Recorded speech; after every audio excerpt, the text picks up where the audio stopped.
Welcome to BIA, Canada's top black media provider. Whether you're looking for shows on fashion, art, music, or simple lifestyle, we bring you the best content the black community in Canada has to offer and so much more. And better yet, do you have an idea for a project you'd like us to help you with? We provide equipment, studio, and office space, as well as a team of dedicated individuals to help you bring those ideas to life. So don't wait. Check out our new website at biamedia.ca for more information on how to contact us and start creating today. BIA Media, your way.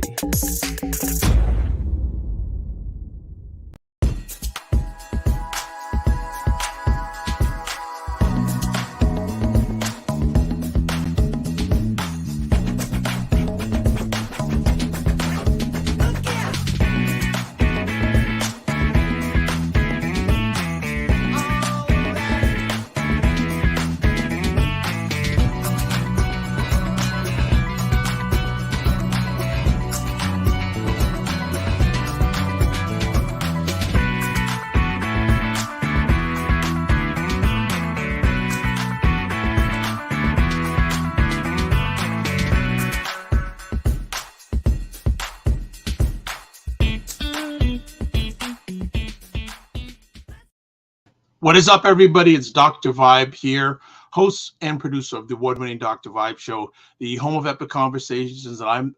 Epic conversations. I got to get that out today. Such a nice day outside. The home of epic conversations, and I'm the host of Epic Conversations, 2020 Best Podcast News Award winner, 2018 Innovation Award winner, given out by the Canadian Ethnic Media Association.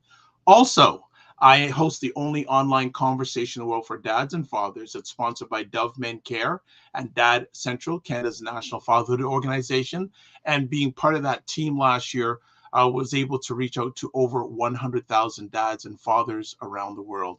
And I don't take that for granted. But all that stuff is by the wayside. Sunday afternoon, March 6th, we are doing what we usually do on Sunday afternoons around 5 p.m. Eastern Time. We do Black Canada Talking. Black Canada Talking is a live online event that provides Black Canadians the opportunity to give their takes and POVs on stories that are of importance to them. And also we showcase Black Canadians. So today, very special conversation. You may or may not know, wherever you're watching this, Black Mental Health Week is March 7th to the 11th. Did you know that? I knew that, but did you? So I am not an expert in Black mental health, but we've got a power team in regards to Black mental health that is joining us today, going to answer some questions and give us some thought process on where Black mental health is right now in Canada and where it needs to go. So I'll bring on one at a time. First up, I want to introduce Leslie McEwen. And Leslie, welcome. And could you introduce yourself to our audience? Thank you, Dr. Vibe. My name is Leslie McEwen. I'm a registered psychotherapist with the College of Registered Psychotherapists of Ontario. I received my undergrad from Carleton University with a double major in psychology and religion, and my master's in counseling and spirituality from a joint program at St. Paul's and Ottawa universities. I'm in private practice in Ottawa. I provide evidence-based, culturally informed therapy services. Welcome as always.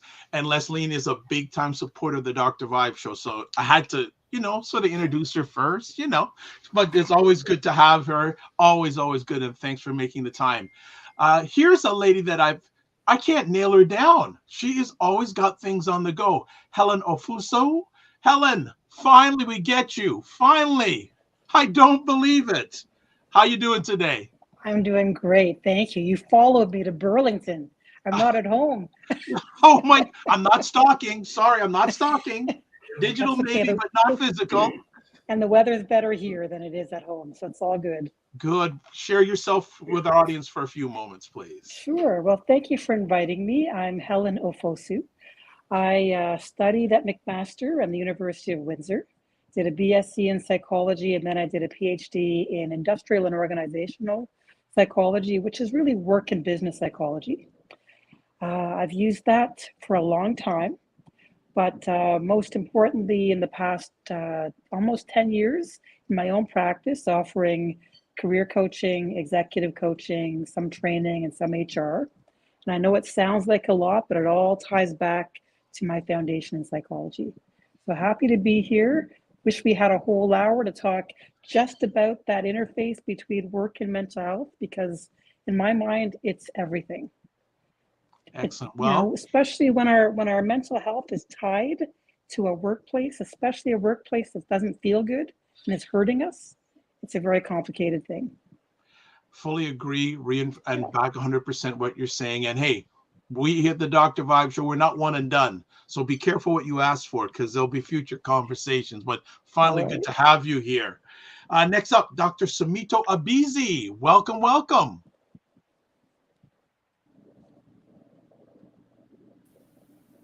There we go. Hello. Hi, Dr. Vibe. Hi, Helen, and hi, Leslie. My name is Dr. Sumto Ibezi. You gave me an extra I. Oh, sorry. It's Dr. Sumto Ibezi. I am a family physician in Saskatoon. So a bit of background, I did my primary medical qualification in Nigeria at University of Port Harcourt, and I did my residency training in the UK, and I decided to make Saskatoon home. So I work in a family practice in the community, and I also work as a family physician at the Jubei Mental Health Center here at the University Hospital in Saskatoon. And I am glad to be here. Well, my apologies for not getting your name right. That was my head, not my heart. Forgive me? I agree. Yes. Okay, fantastic. All right. Next up, we have Kadim Valancourt. Welcome. Thank you so much for having me. Thanks for the invite. So a bit about myself, born and raised in Ottawa, currently a federal employee, so I work on data regarding socioeconomic health. For the past couple of years, I've been coaching youth sports in the Ottawa area. So I'm really interested in this conversation to see how kind of the things that we touch upon impact the youth that I coach and the kids that I interact with. Excellent. Thank you for taking the time to be here today. I appreciate it. Next up, Ronald Sharp from the East.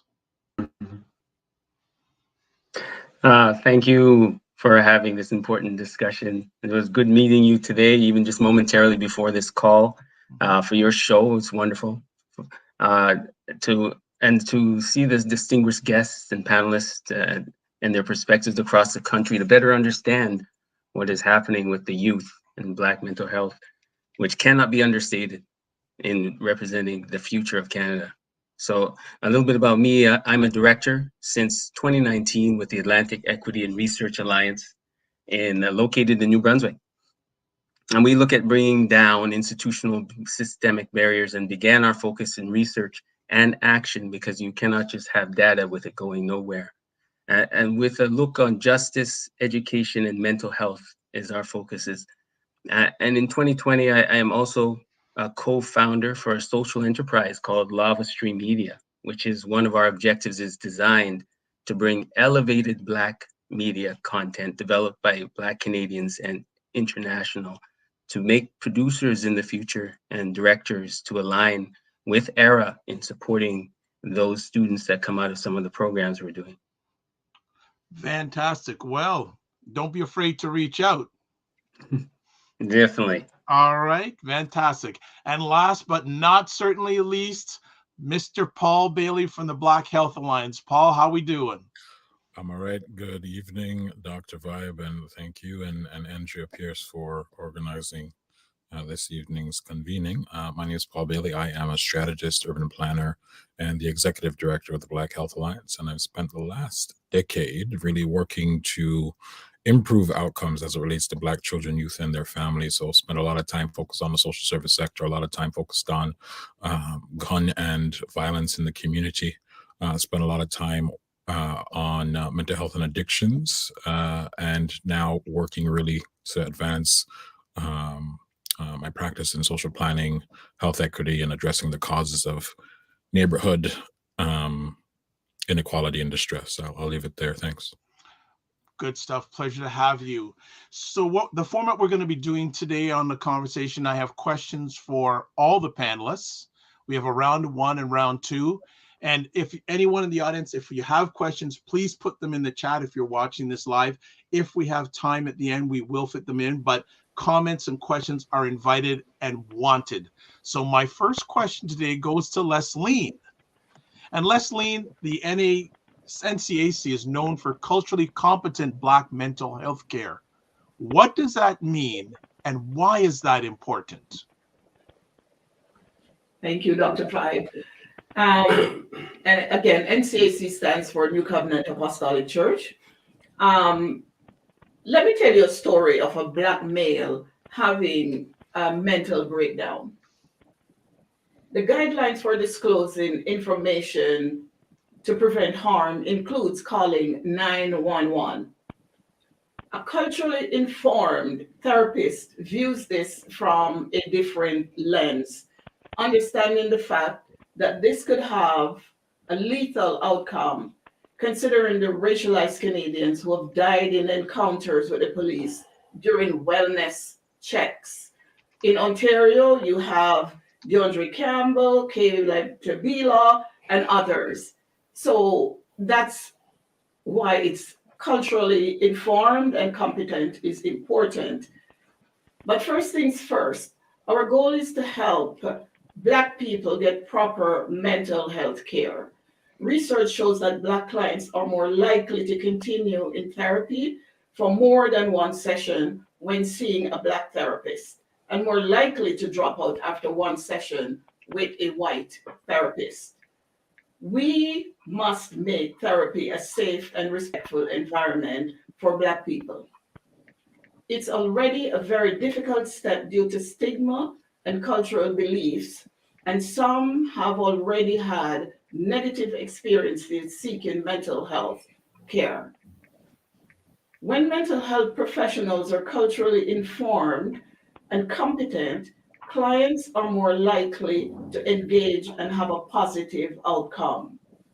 Culturally informed is using an equity lens, anti-oppressive lens, respecting the culture, identity of clients, their beliefs, their values, their strengths, their cultural beliefs, their spiritual beliefs, and traditions.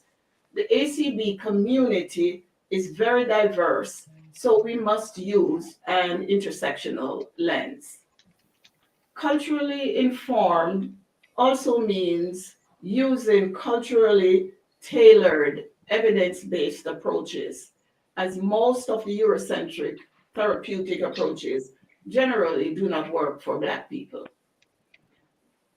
And that is what New Covenant Apostolic Church does. We are a Black-led, Black-focused, Black-serving charitable organization, and we have been doing this for 20 plus years.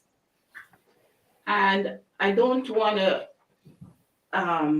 finish here without mentioning, during this Black Mental Health Week, let us not forget women who are penalized by race, gender, and other intersectionalities, and are more heavily impacted by COVID-19 in all areas, and especially by gender-based violence. Thank you. You're very welcome. Thank you for that opening statement and open response. Next up, Paul, my question for you is, one of the focuses of the Black Health Alliance is the social determinants of health. Can you help our audience understand what is meant by that and its implications for Black community mental health? I'll give it a try. A lot to try and do in a few minutes, but I know you can do it. All right. So the way that I think about the social determinants of health, these are the building blocks for a healthy life, to be healthy and well. I think of things like being secure on your income, having the appropriate house that's safe, enough space for all the family members, etc. Things like being secure around your food, and the elements that create positive development in your early childhood. So that early childhood development experience. Canadian Medical Association says that 50% of our health is made up of those building blocks, other things as well.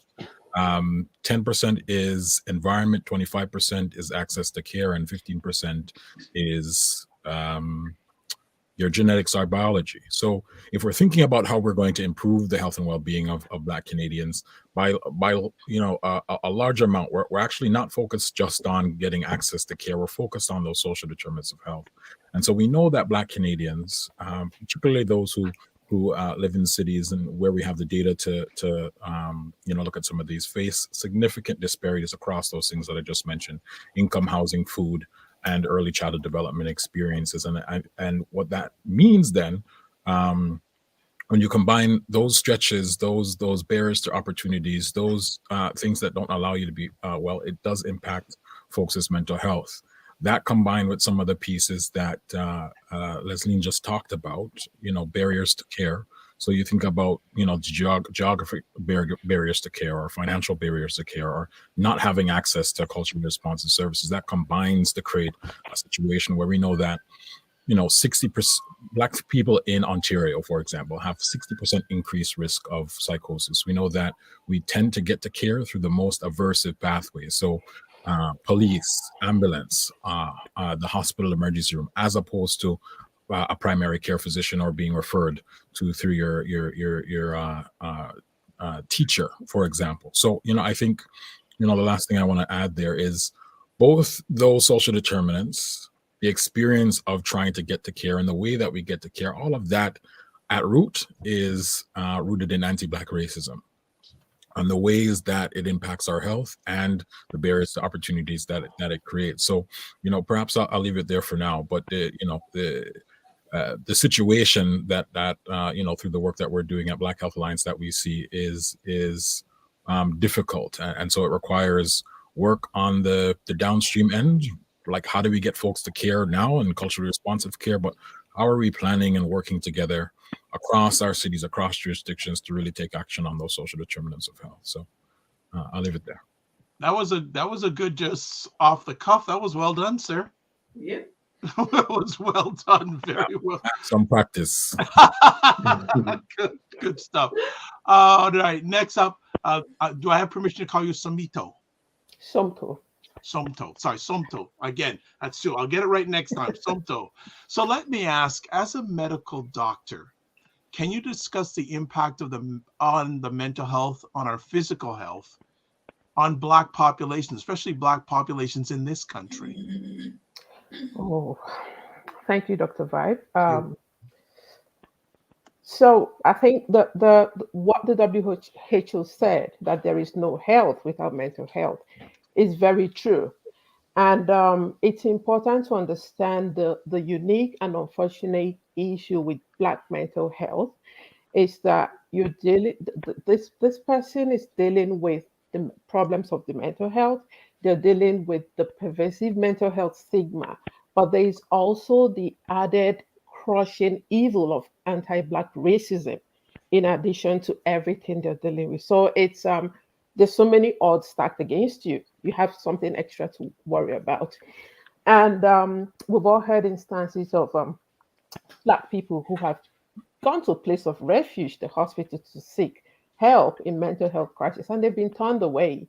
And they have unfortunately gone ahead to take their own lives. So the effect of mental health on physical health in extreme but not rare cases is unfortunately death. Death can happen. We've seen that. And then we also know that people with mental health problems are at higher risk for chronic physical health problems. And this is due to so many factors. Actually, the WHO report is that life expectancy reduces by 10 to 25 years for people with severe mental health condition. I'm talking about schizophrenia, bipolar, mood disorders. And these deaths are due to chronic physical conditions like cardiovascular problems, respiratory problems, diabetes, infectious diseases. And of course, it is worse for the Black people because most times nobody takes you seriously. And then until it's late, then the whole media thing comes in.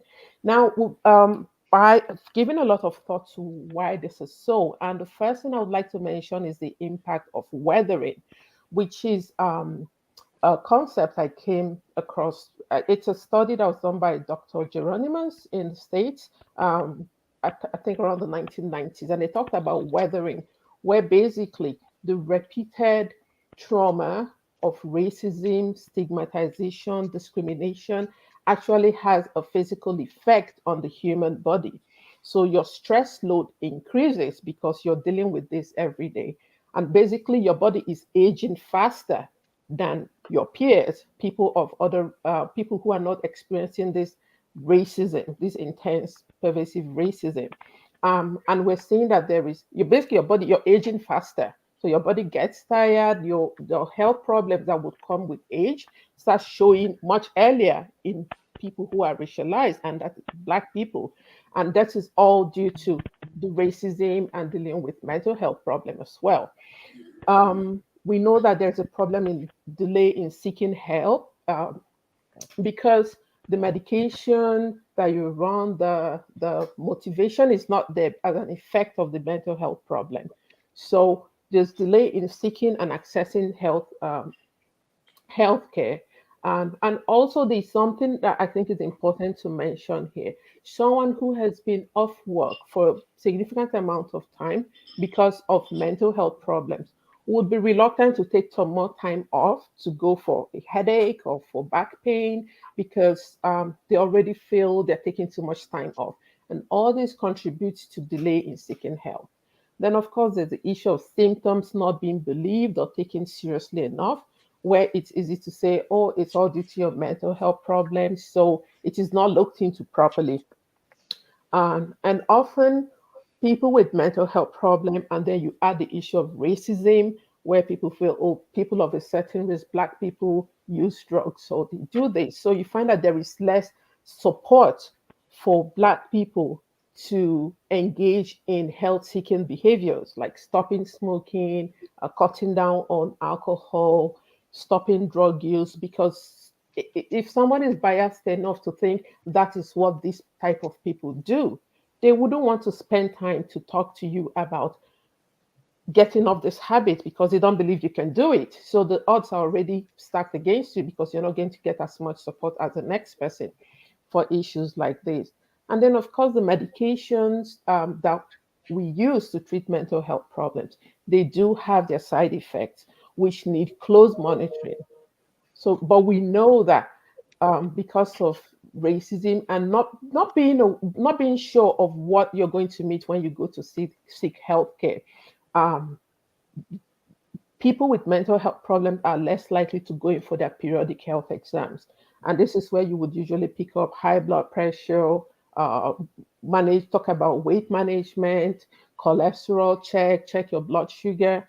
Um, then you just don't feel right. That's something else. So mental health problems, some of them like depression, there are some physical symptoms that occur with them.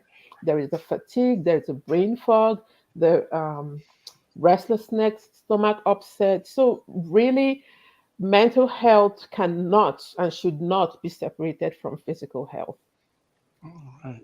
Thank you so much. Great answers coming along, and appreciating the comments from the people who are watching this live.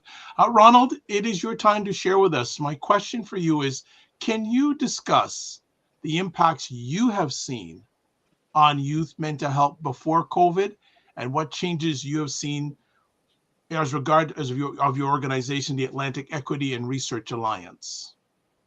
Oh, yes, thank you. And as I've been listening to the panelists like Leslie and Paul and Dr. Sumto mentioning the impacts on youth mental health, was very similar in regards to racism has been coming up, conscious and unconscious biases related to that as well.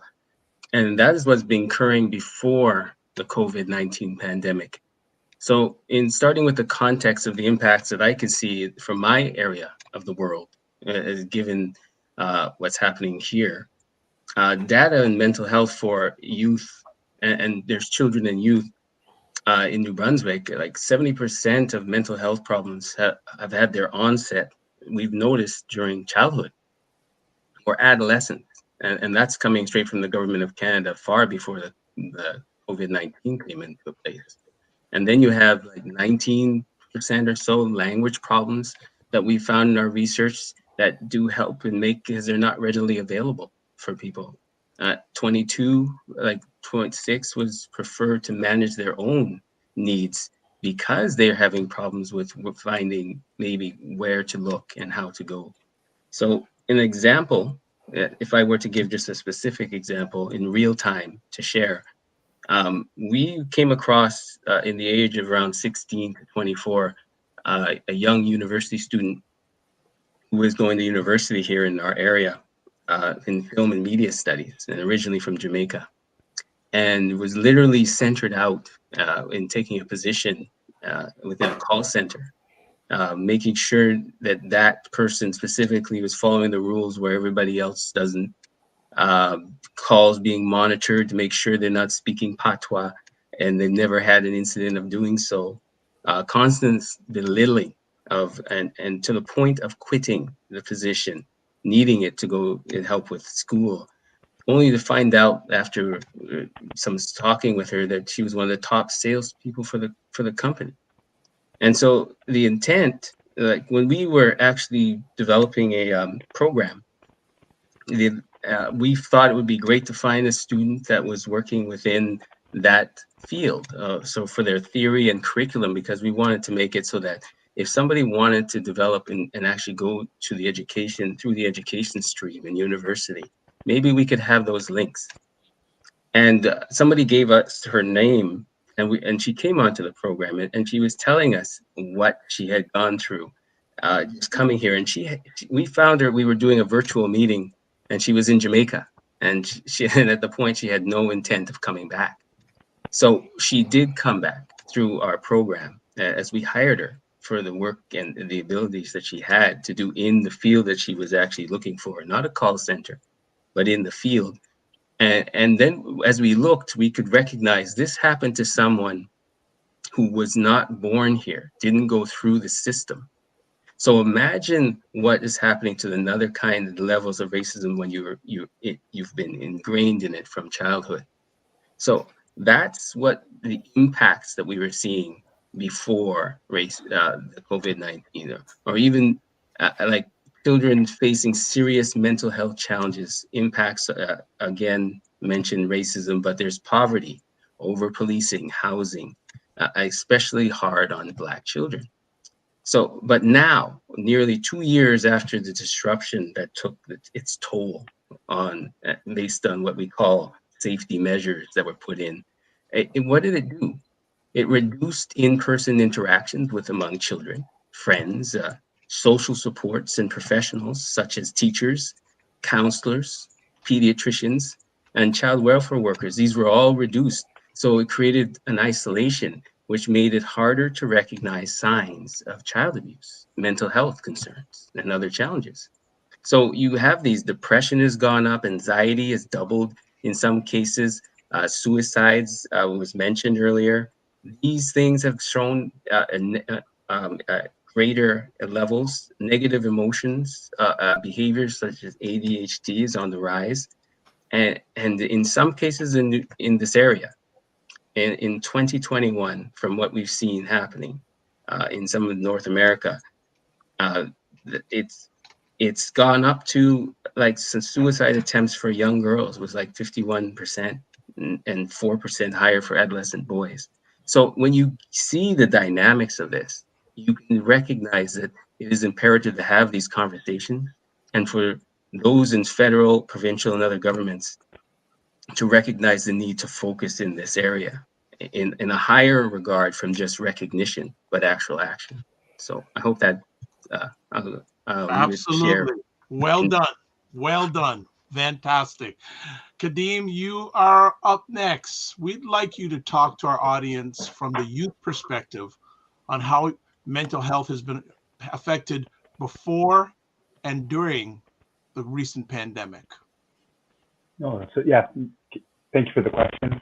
So I guess I'll chime in on the youth perspective on mental health. To be honest, I'm actually at the tail end of youth, but I'll try my best. So I'll kind of touch on the few barriers that I experienced personally and some of the stuff that I'm seeing in regards to youth and mental health care. So I know when I was younger, there wasn't a collective conversation about mental health or even how to access it. That wasn't a thing. Um, in school, you may have heard of the one kid who spoke with a counselor or something like that, but he was labeled a bad kid. And even how you would see the teachers kind of interact with that student, it kind of reaffirmed that if you sought help, that was a bad thing, right? So that kind of played a role throughout my whole life in how I saw mental health care and how I saw mental health care supports as well. And like even to this day, I still struggle with that kind of the competing questions of I have a problem versus I am a problem, and being those two not equaling the same, right? So I know the stigma still persists, but I kind of see signs of it changing. So for me as a young person, like some of the barriers to mental health care experience were definitely access. Some of the questions I would have were, how do you go get help without looking like you need help? Or how do you essentially hide that fact from people?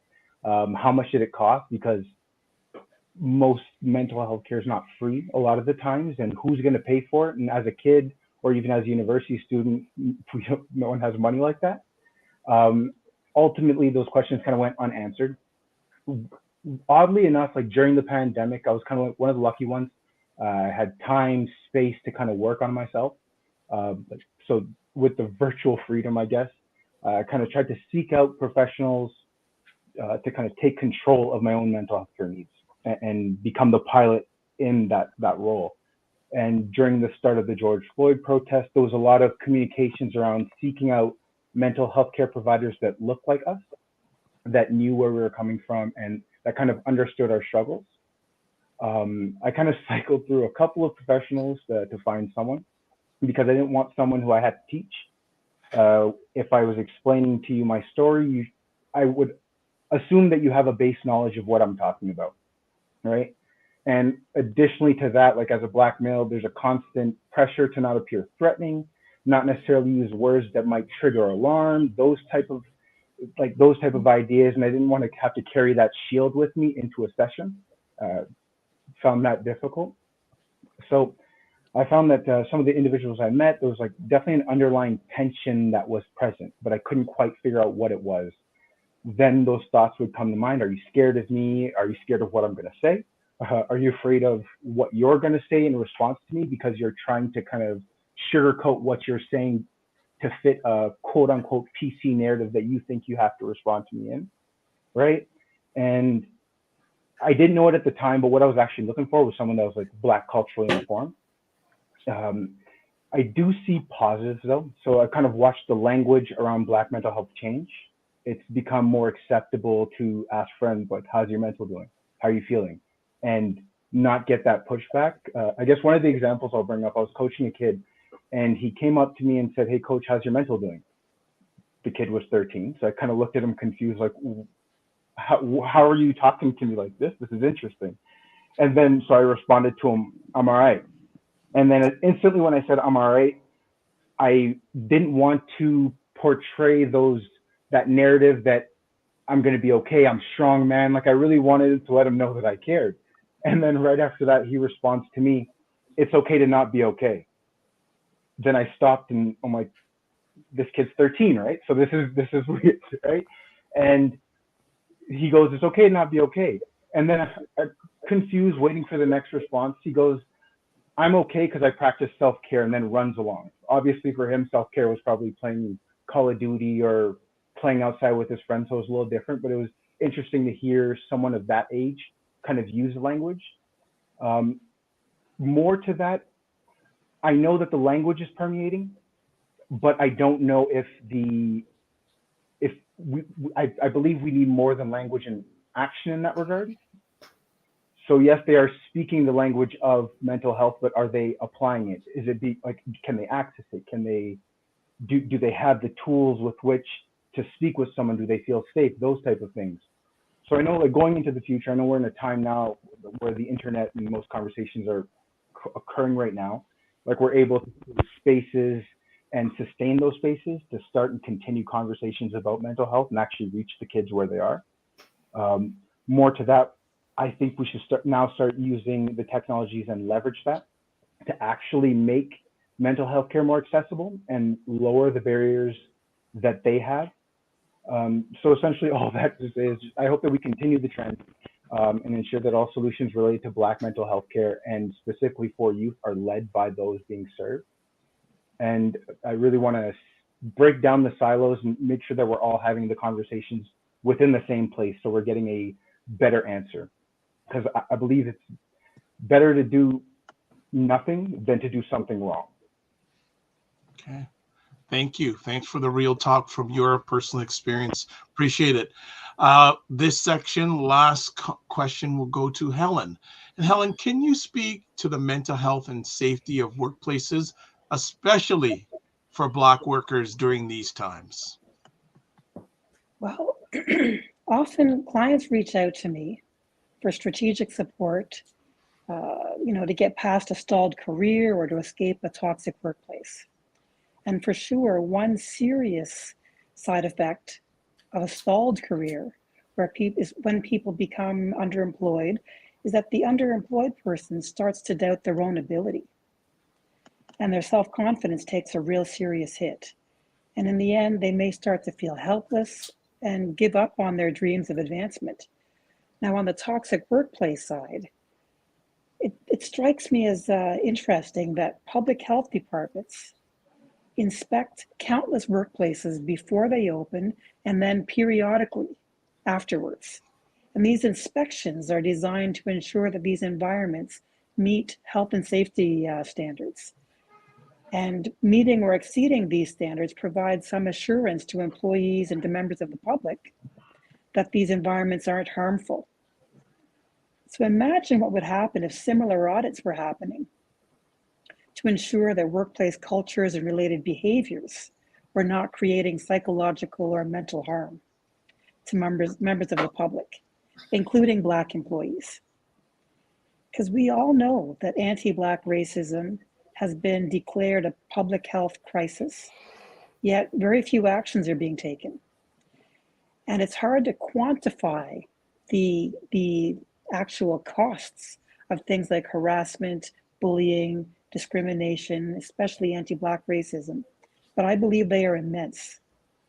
Even pre-COVID, on any given day in Canada, 500,000 Canadian employees were off work on any given day due to a mental health issue. So we have a big problem. We just haven't had leaders who had the guts to do something about it. Okay. Yeah. Thank you. And there's good having a conversation and there's not so good having the conversation. We could just continue on where we are right now, but because of time, we're going to go into the solutions phase or suggestions phase, but I'm going to put it out there to all my friends on the screen here. We need a part 2. So don't be surprised if we come to you sooner rather than later and maybe have a longer format so we really get deep into this. So don't be surprised if we come reaching out to you, especially Andrea. Andrea will come out to reach out to you. And if you get no from her, to go give her a no, I'm going to come after you in a good way, by the way. So let's go to round 2. And first off, we're going to start off with Kadeem. Kadeem, what are your recommendations on support Black youth like yourself would like when it comes to the area of mental health?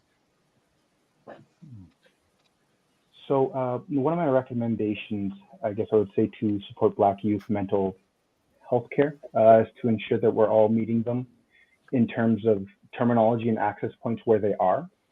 So definitely meeting them where they are and leveraging technology, including social media, as a part of the solution. In fact, I know Carleton University is working on a Black youth-led culturally informed mental health app that includes social media integrations. So they're working on that app to ensure that the people who need the services get the services. So I think that would be my solution. Okay, fantastic. Paul, what do you see as the key ways the federal, provincial, and municipal governments can do to address Black mental health care?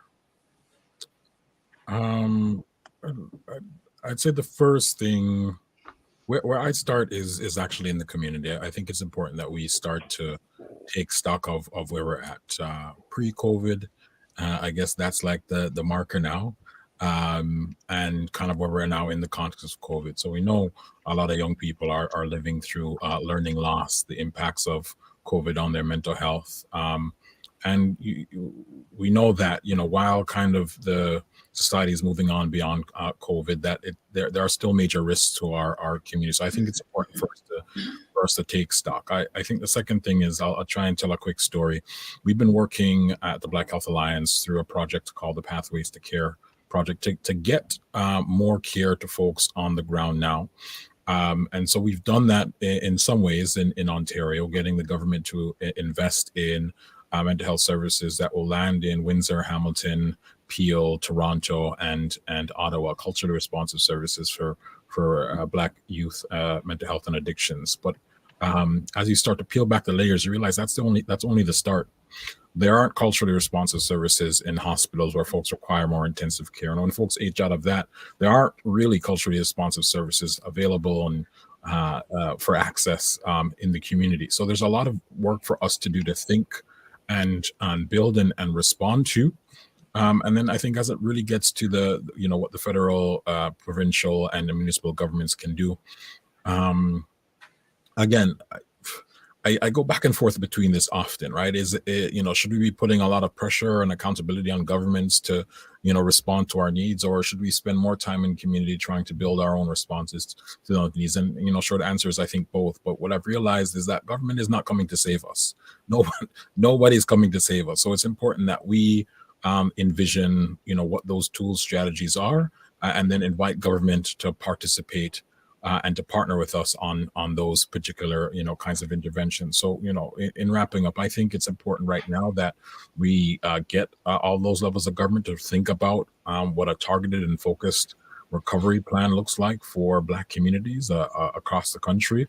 And then I think, the larger piece of work is actually a national Black mental health, a Black health strategy that does focus on mental health and allows us to, again, work in a fashion where communities are building responses to our needs, and a national framework, a national strategy helps ensure that we have the collaboration, we have the skills and the resources necessary to drive those solutions that communities are coming up with for it. So those would be my two major recommendations: recovery plan, Black national health strategy, and for us to be taking stock. Thank you, Paul. Dr. Somto, what are your recommendations for how doctors in the medical establishment can support Black mental health care? Thank you, Dr. Vibe. So this is one problem where I believe that you can throw money at. And I'm talking about government first before I come to. So government can throw money at this problem. It's not every problem that is solved by money, but funding is needed to provide this culturally competent and collaborative care in the hospitals, in the community. So your primary care physicians, the psychologists, the counselors, the social workers, we need to work together, but oftentimes we don't because there's not enough funding to support this. I know the number of times that I have actually on Facebook. had to sort of keep my eye closed and tell somebody, oh, you need counseling. And that is what they need, but I know they can't afford it. And then they say they can't afford it, and then we stop and look at each other. So what next? And then I go to, do you belong to any faith? Is there any faith group? And then we spend so much time online looking for a support group that offer grief counsel, grief support group, whatever support group. And these are people that I know that if they are met at the point of their needs there and then, it will save a lot of problems and a lot of money for the government. So we need to throw money at this earlier on. And the training that healthcare workers are getting needs to be improved on. We need healthcare workers, support workers that reflects the population which they serve. Um, and the training right from the medical schools, the nursing schools, the schools where these people that we hope to be able to go to care for, where they are trained, these important concepts need to be introduced early. It needs to be part of the training curriculum, because the problem with not training people the right way is that the hidden curriculum takes over. If you're not saying that this is what everybody should be doing, we should be able to face our bias, admit that there is anti-Black racism, acknowledge it and work with it, work on how to get rid of it, then it's going to, if you don't say that, the hidden curriculum takes over and nobody mentions, nobody needs to say treat these people the same way, this particular way, but that's what happens. So back to the training, that needs to, it needs to get better from there. The attitude that someone comes meets when you go to see your family physician, or your nurse practitioner, or even the you go to the emergency seeking care, the attitude you meet makes a lot of difference in how you would engage, if you would trust their medication.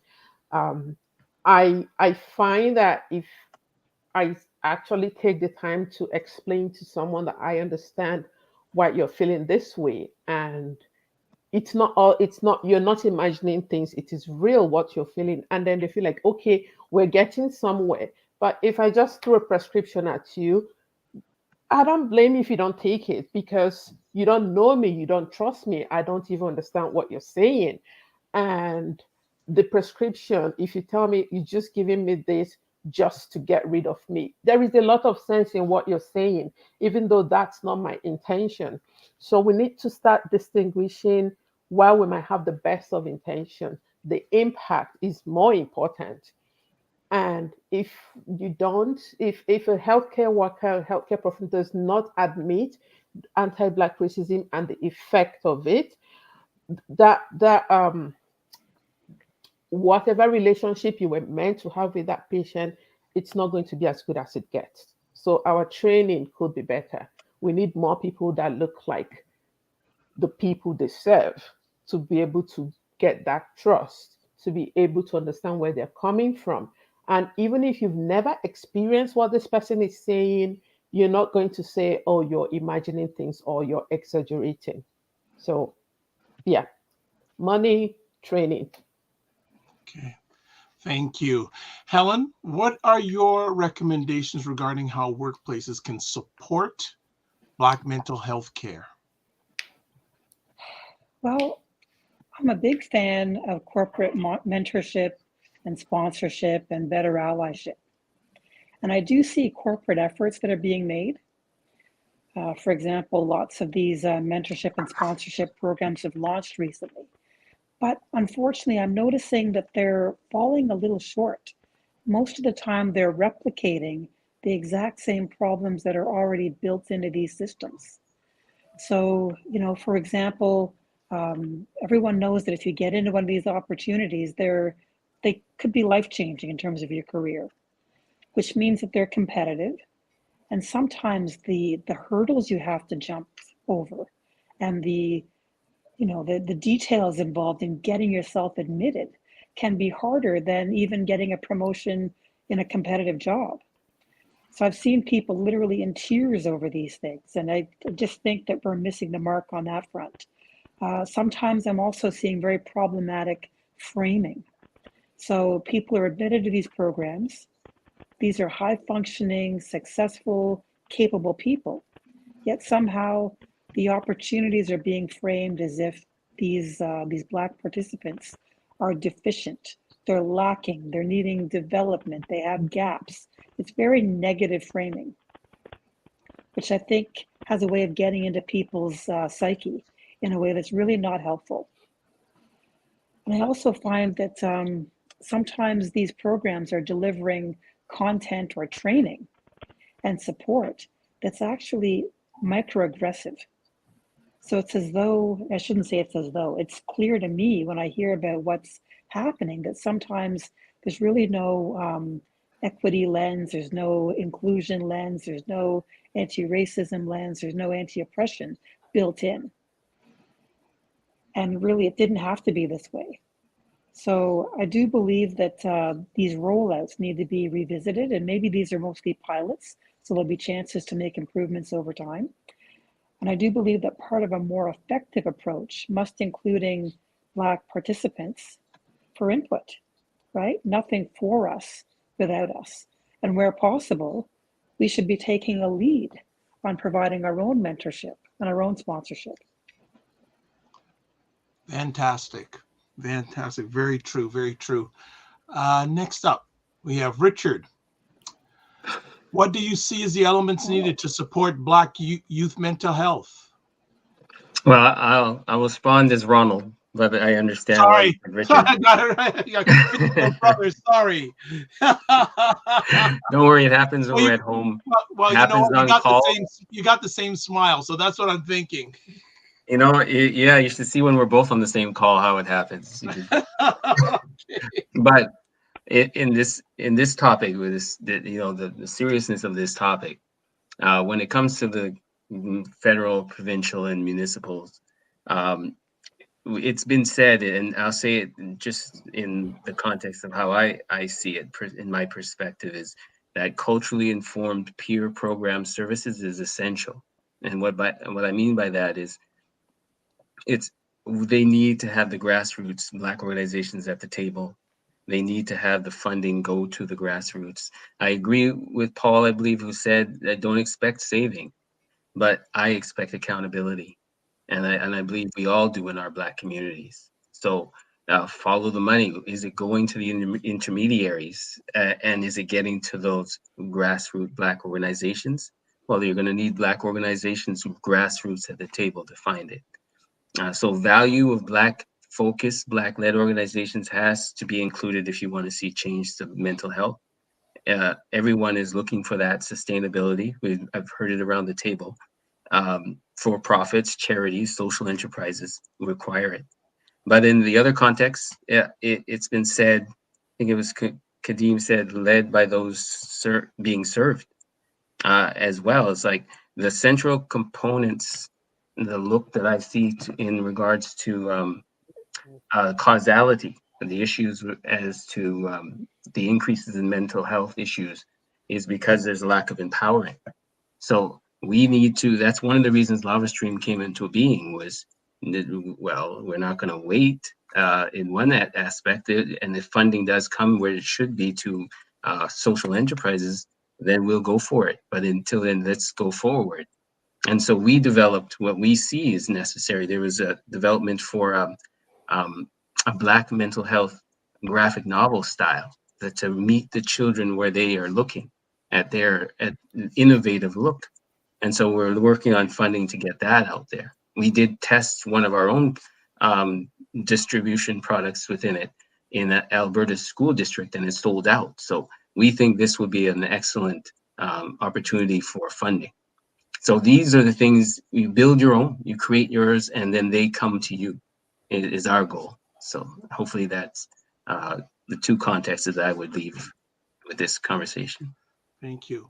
Leslie, what are your recommendations regarding what's needed to support Black mental health care? Okay, so for me, the first recommendation would be building capacity, because there is not enough professionals in the Black professionals in the mental health fields. And this is one of the biggest barriers to accessing culturally competent mental health care.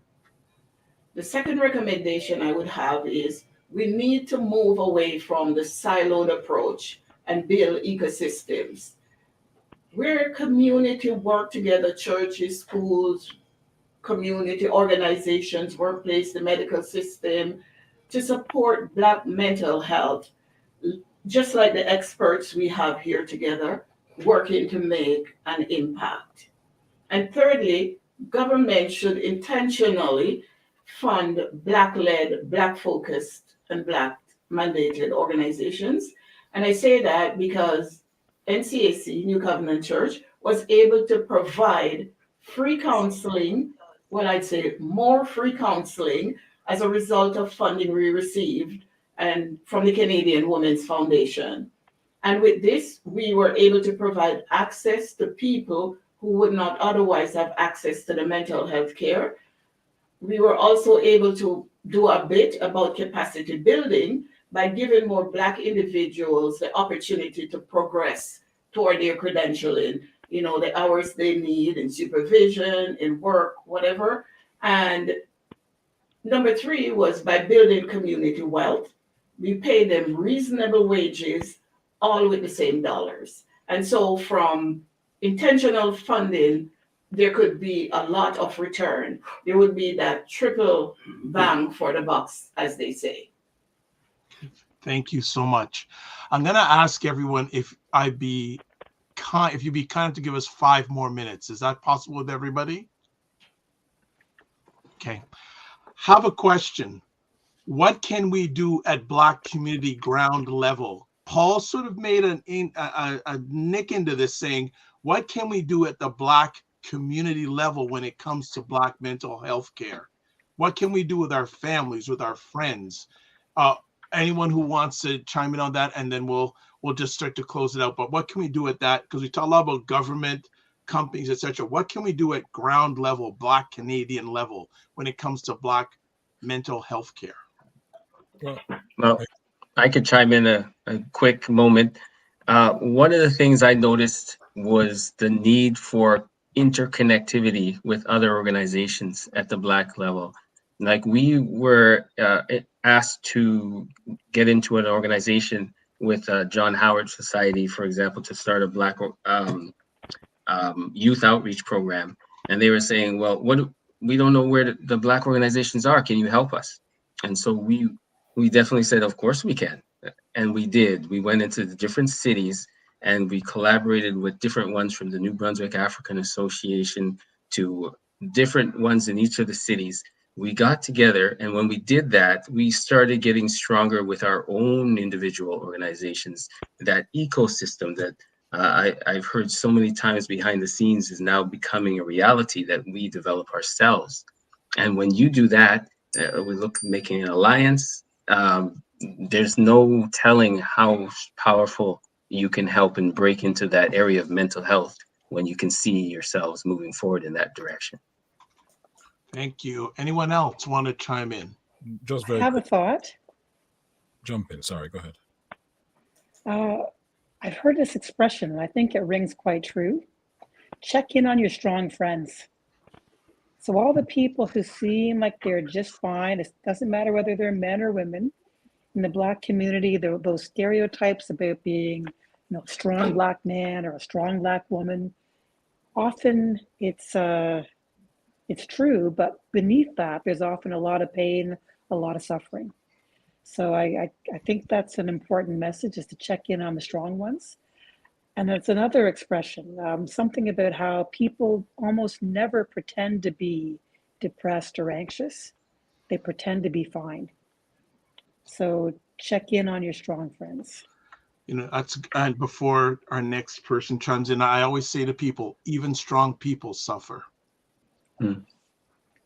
Just really quickly, Dr. Vibe, Go ahead, Paul. I would echo those 2 points. That was actually what I was going to say, but I'm kidding. The third thought that I had was that I think, oftentimes we assume, because we're in the space, that we know what's happening and how every segment of the Black population across our diversity is faring. And so I think it's really, really critical that we create more spaces. When we're thinking about that ecosystem, when we're thinking about giving people the tools, create more spaces to really, really listen to what people are saying, and what people, raise as both the challenges and the solutions to their situations. I think it's there that we can start to, in that context of that ecosystem, really start to knit and build together the solutions. And then, it is on government. Definitely, there's a piece around accountability, but I think we can mobilize the skills, tools, and resources to make sure that those solutions get the supports they need. So I think my addition would be just, creating those spaces to just really pay attention, to really listen to what young people or seniors or, folks from the continent, etc. are facing. Thank you, Paul. Anyone else want to add on? Yeah, I'd like to say, Dr. Vibe. So one thing we have to be conscious of and try to watch our language, it's mental health is not mental illness. And a lot of times people run for the hills when they hear mental health because their perception is, oh, okay, it's something negative, right?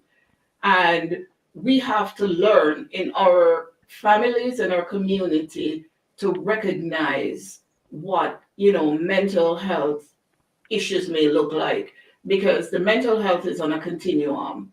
And it could be I'm fine, or maybe I'm not feeling well, and it just goes along.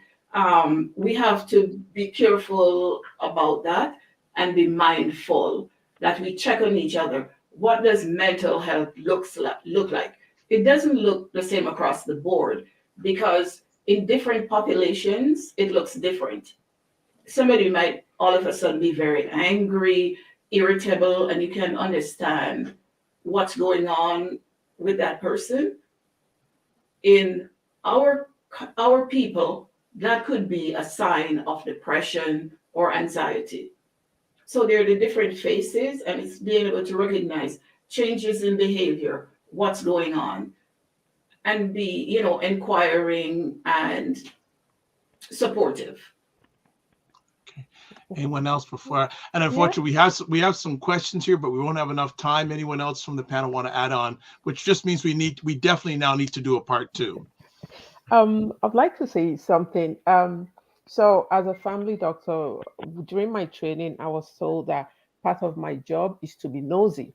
You have to be a nosy person to be a good family doctor, because you need to ask questions. So, and that extends now to my family and friends, unfortunately. But part of my being nosy is whenever I meet someone, I always ask, so do you have a family doctor? And most people are like, oh no, I used to have one. And you know how when you see a good deal somewhere, there's deal going on at superstore, and you quickly text your friend to say, oh, there's some good deal to be had there. That's the same way I text people to say, oh, there's this doctor taking patients, so you need to go and register. Because I think it's important for everyone to have a foot in the door by getting a family doctor. So I think in our family, within our friends, when we're catching up and eating nice food and talking about our day, it should be part of our conversation. Do you have a family doctor? Go get a family doctor. And if you hear about a family doctor, put that information in your WhatsApp group. Say, everybody go register. There's a family doctor here taking patients. So that's my input here. Thank you. Anybody else? We're good? All right.